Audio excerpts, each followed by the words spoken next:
Durante años se creyó que todo estaba claro. Un crimen, un culpable, un castigo.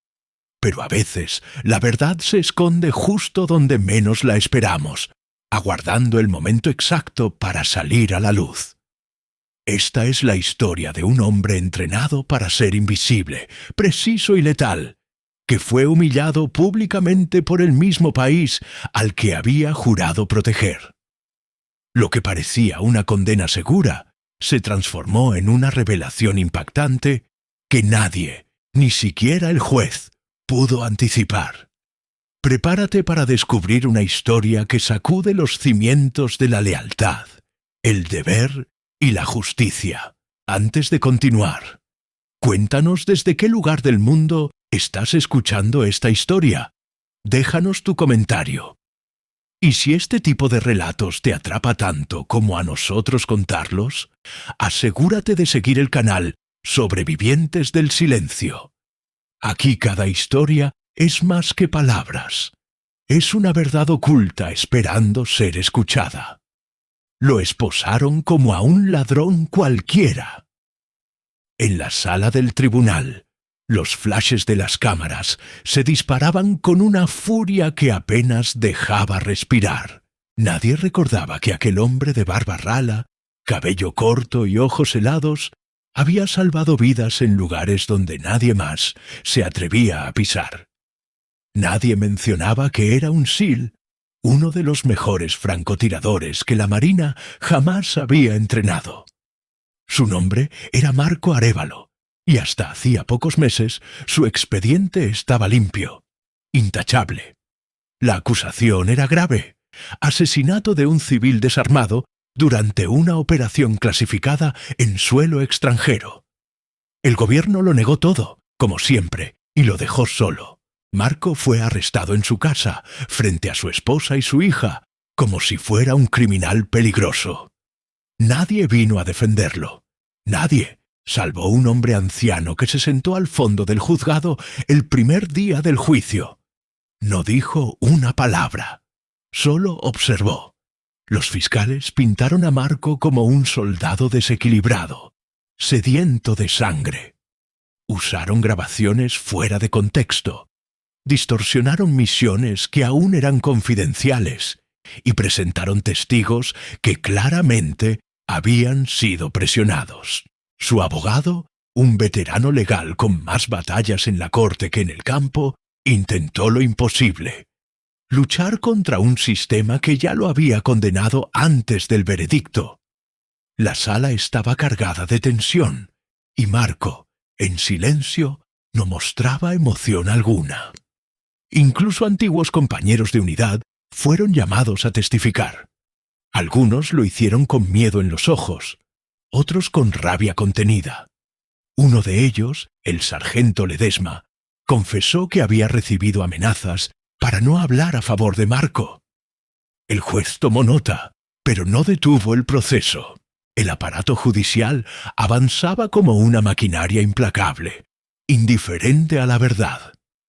Entre los documentos presentados por la defensa, había uno en particular que parecía haber desaparecido del sistema oficial. Se trataba de un informe de misión con coordenadas exactas y firmas de altos mandos. Fue desestimado inicialmente por el fiscal, que alegó falsificación. Pero el abogado insistió, y al final el juez permitió que fuera revisado por un perito independiente. Mientras tanto, en los pasillos del tribunal comenzaron a circular rumores de que otros casos similares habían sido encubiertos en el pasado. La presencia de periodistas internacionales, atraídos por la gravedad del juicio, empezó a generar presión sobre el sistema. Lo que había comenzado como un proceso silencioso se convirtió, de repente, en un escándalo nacional. La presión social alcanzaba su punto máximo. Las redes se llenaban de mensajes exigiendo transparencia y justicia.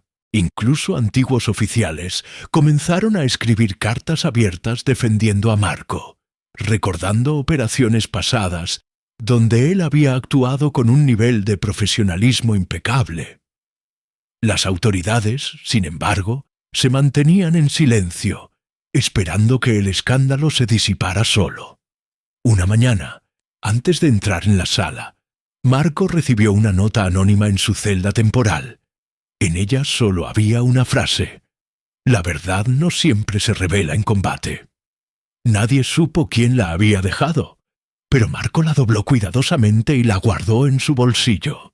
Aquel mensaje, breve y enigmático, le dio una renovada calma.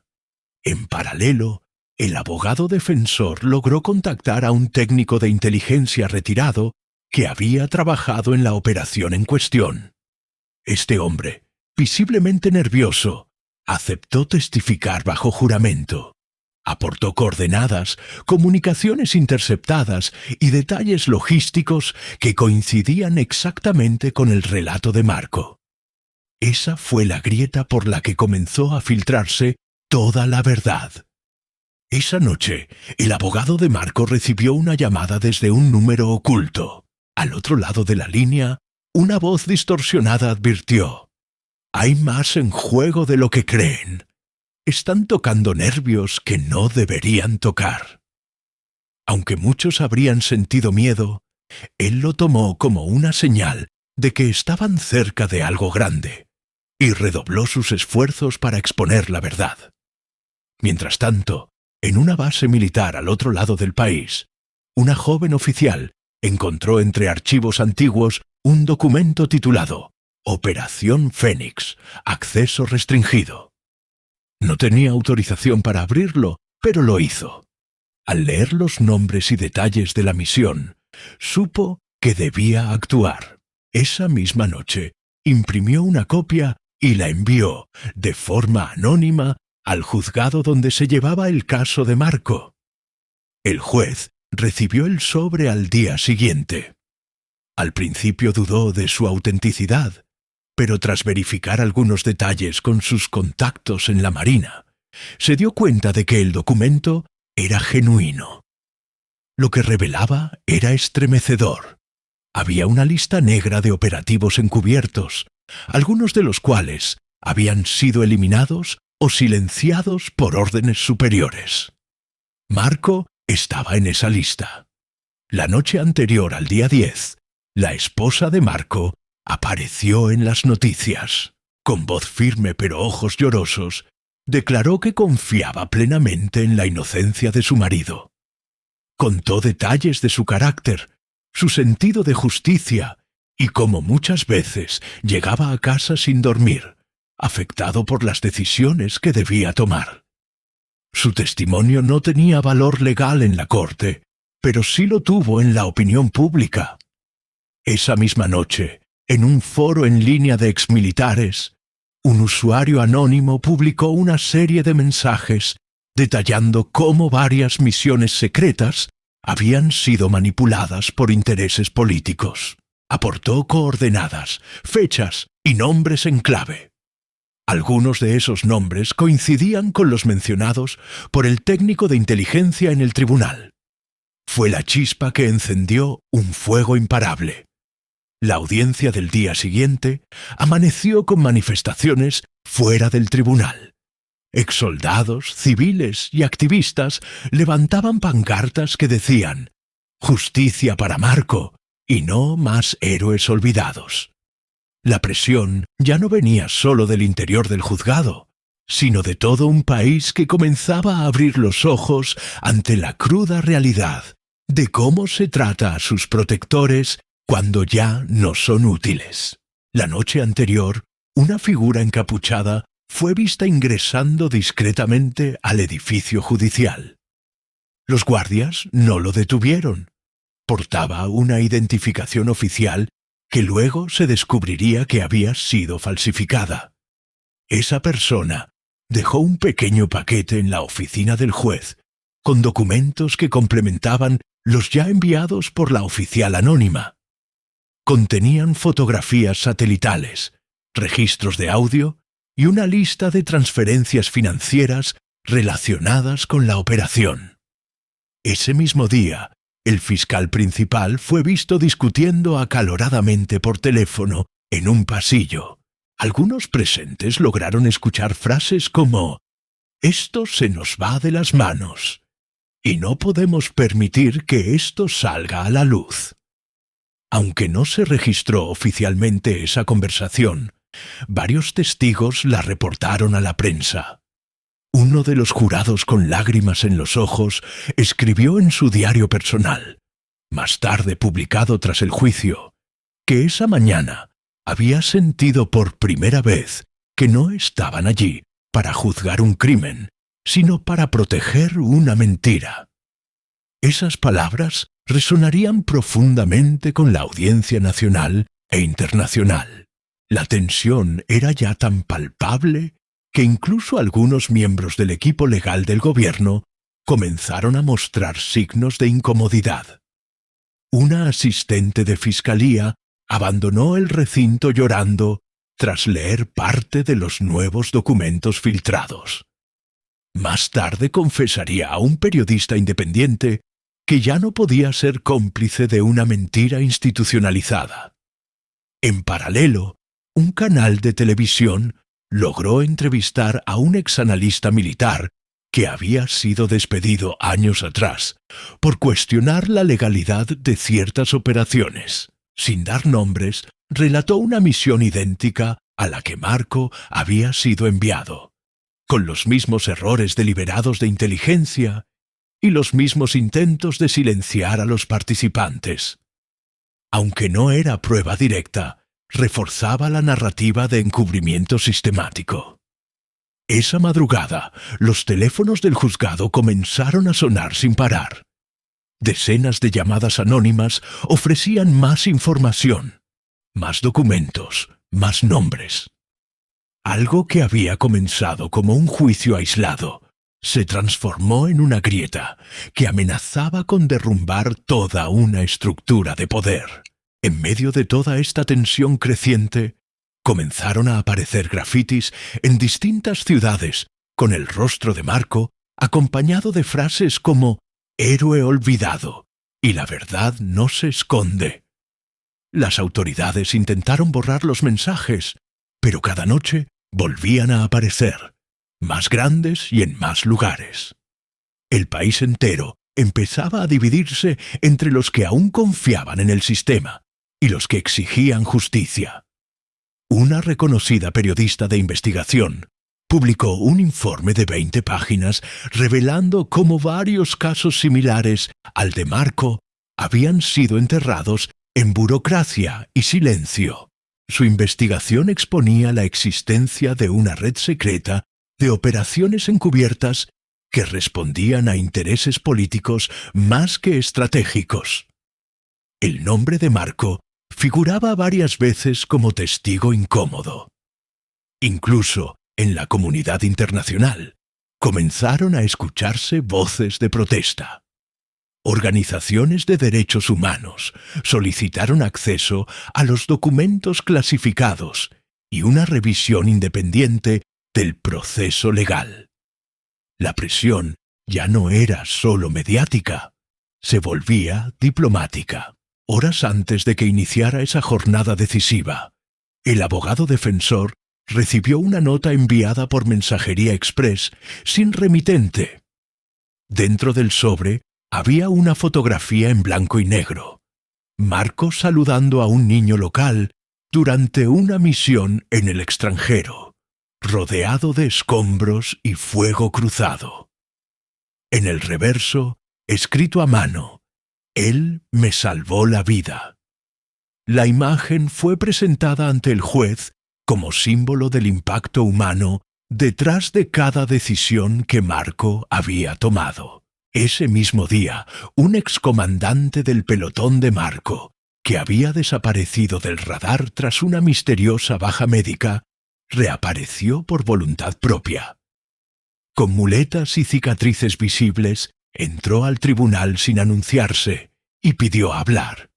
Declaró que las órdenes originales de la operación estaban claras y que Marco actuó en cumplimiento estricto del protocolo.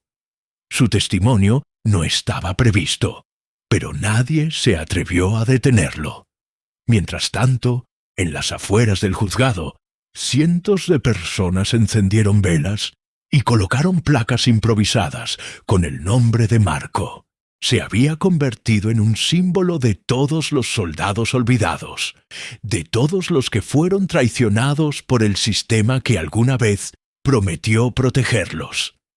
Esa mañana comenzó con un corte eléctrico sospechoso en los alrededores del juzgado. Las cámaras de seguridad dejaron de funcionar por casi una hora. Aunque oficialmente se atribuyó a una falla en el transformador, algunos periodistas aseguraron que fue un intento deliberado de borrar evidencias o impedir la transmisión del juicio. Durante ese apagón, un sobre fue dejado en el escritorio del abogado defensor. En su interior había una grabación de audio, una conversación entre dos oficiales de alto rango, discutiendo cómo manipular los testimonios clave del caso Arévalo. El abogado la escuchó en silencio, con el rostro tenso. Aquello era dinamita pura. Por otro lado, una joven que se presentó como hija de un diplomático extranjero pidió declarar como testigo sorpresa. Su testimonio sorprendió a todos. Afirmó haber visto con sus propios ojos parte de la operación militar mientras vivía en la zona, y juró que el hombre abatido portaba explosivos en el cuerpo. Su declaración coincidía con los informes desclasificados más recientes. Pocas horas antes del testimonio que cambiaría el rumbo del juicio, un correo electrónico cifrado llegó a la computadora del juez. Provenía de una dirección institucional, pero el remitente estaba enmascarado. Contenía un solo archivo, un video corto capturado por una cámara corporal durante la misión en cuestión. El juez lo vio en privado y al terminar apoyó lentamente la frente sobre sus manos. Era evidente que aquello cambiaría todo. Simultáneamente, en una universidad de Derecho, un grupo de estudiantes analizó el caso en una clase especial transmitida en vivo. Entre ellos, una joven identificó incongruencias legales en la forma en que la Fiscalía había gestionado ciertas pruebas. Su análisis se volvió viral y fue compartido por expertos que exigieron la inmediata suspensión del proceso por vicios jurídicos. Mientras tanto, en una iglesia local, la madre de un soldado caído en la misma operación que Marco lideró, ofrecía una misa en su nombre.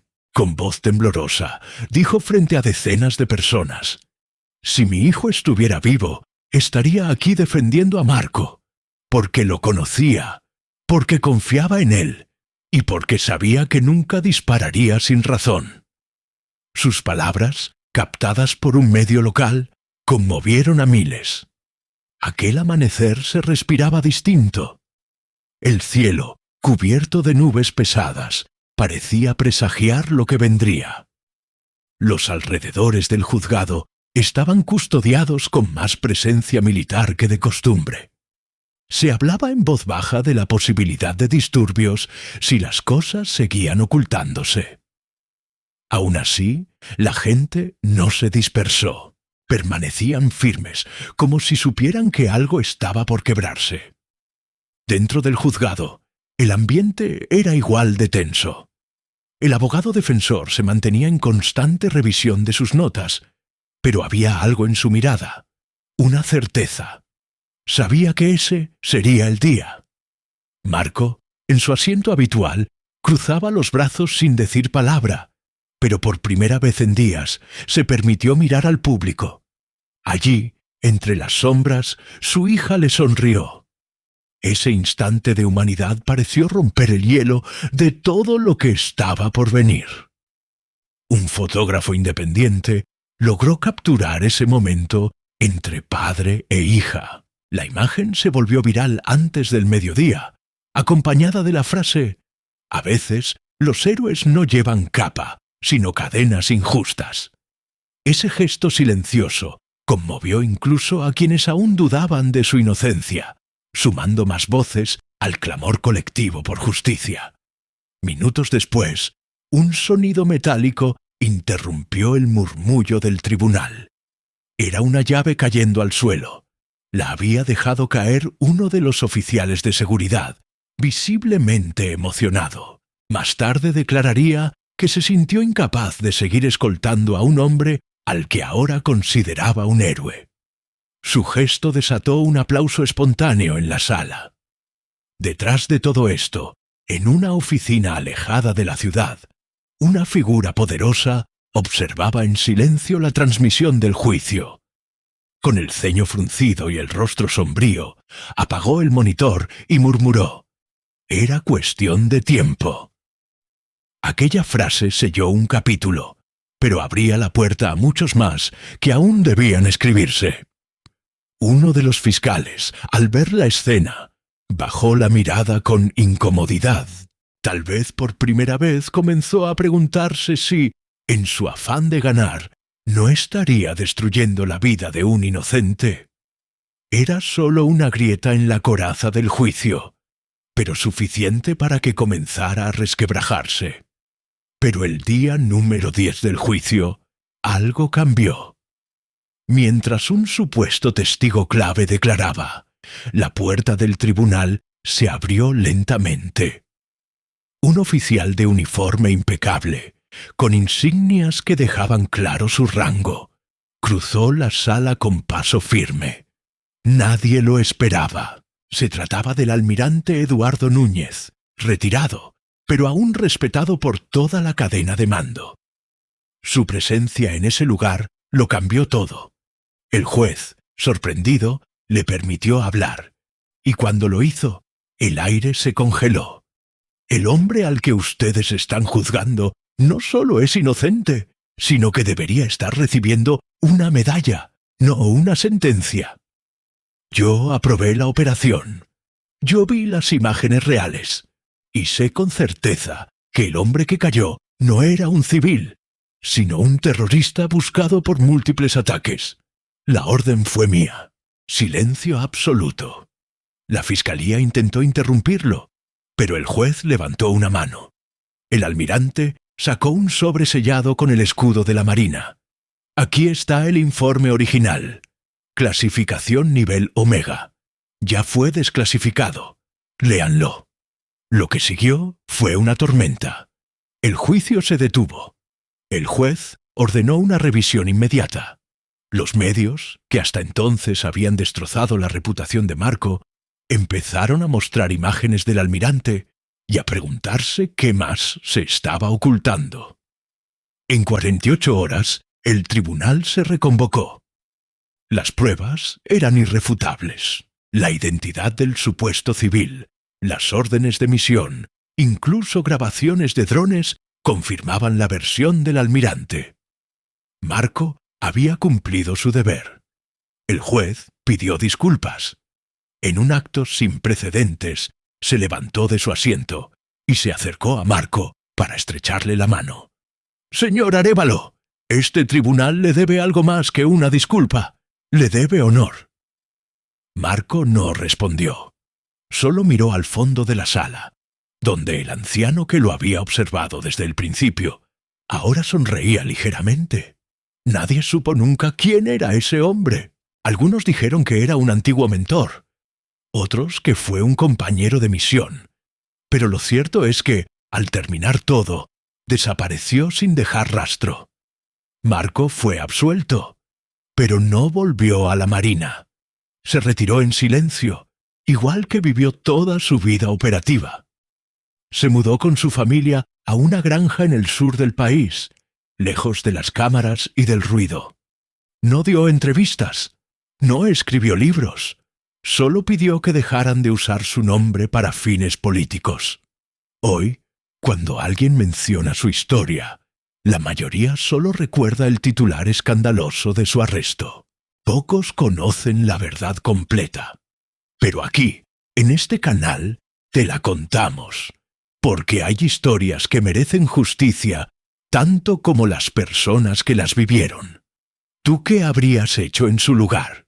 ¿Crees que el sistema realmente protege a quienes nos protegen? que otros casos como este podrían estar ocurriendo sin que nadie los cuente. Gracias por acompañarnos hasta aquí. Si esta historia te conmovió, no te vayas sin suscribirte a Sobrevivientes del Silencio. Comparte este relato, comenta tu opinión y activa las notificaciones, porque aún quedan muchas verdades por descubrir.